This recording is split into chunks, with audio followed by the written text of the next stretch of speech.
It's 6 a.m. You wake up in a 9,000 square foot brownstone in Georgetown.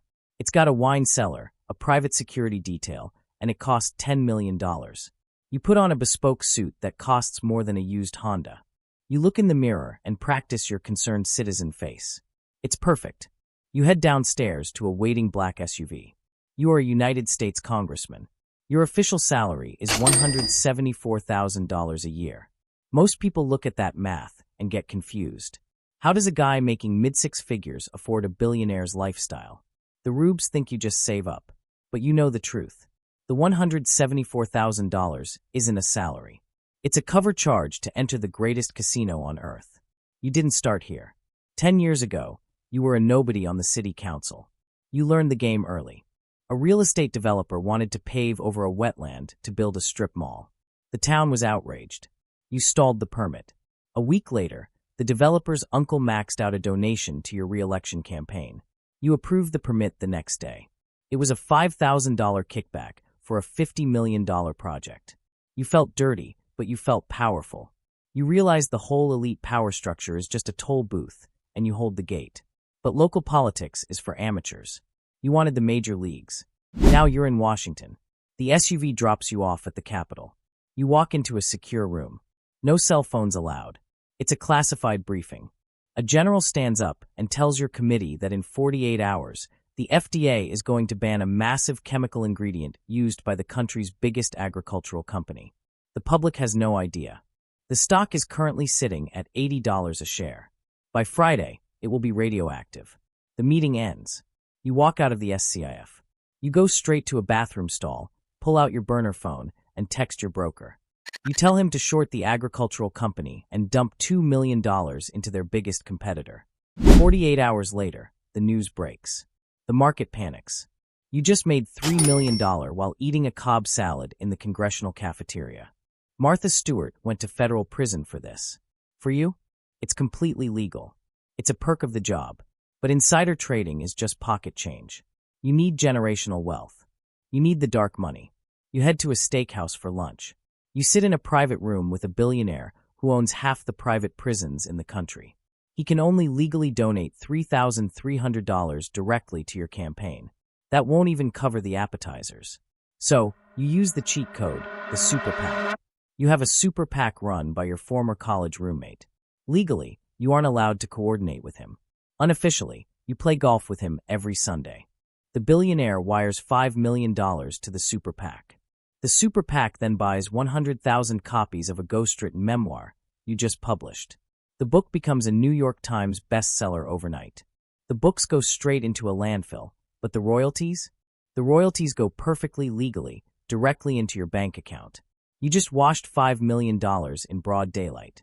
The party leadership calls you in the next week. Not to scold you, to remind you. Keep it subtle, the majority whip says. We can protect you from voters. We can't protect you from patterns. You nod. You understand the subtext. You are valuable, but only while you're quiet. The power is intoxicating. You are untouchable. You get promoted to the Armed Services Committee. You aren't just moving money anymore. You are moving empires. A defense contractor comes to your office. They have a new stealth drone. It's over budget, it crashes in the rain, and the Pentagon doesn't even want it. The CEO wants a $500 million government contract. You look at him. You both know the dance. This is the revolving door ethics in action. You approve the $500 million contract for the useless drones. In exchange, when you decide to retire from public service in 2 years, that exact same defense company is going to hire you as a special consultant with a $5 million annual salary for showing up to 4 board meetings a year. An ethics subcommittee opens a routine review into outside income disclosures. It's theater. These things never go anywhere. Still, your chief of staff starts routing certain calls to encrypted apps. Just in case. But your greed is a bottomless pit. 6 months later, your stock portfolio is bleeding. Defense is sluggish. Peace is terrible for business. You don't start wars. That's messy. That's amateur thinking. You shape the weather. You go on a primetime cable news show. You put on the concerned face you practiced in the mirror. You talk about emerging threats. You cite sources familiar with classified assessments. You never lie. You just rearrange emphasis. The next morning, Your office leaks a heavily redacted intelligence memo to a friendly columnist.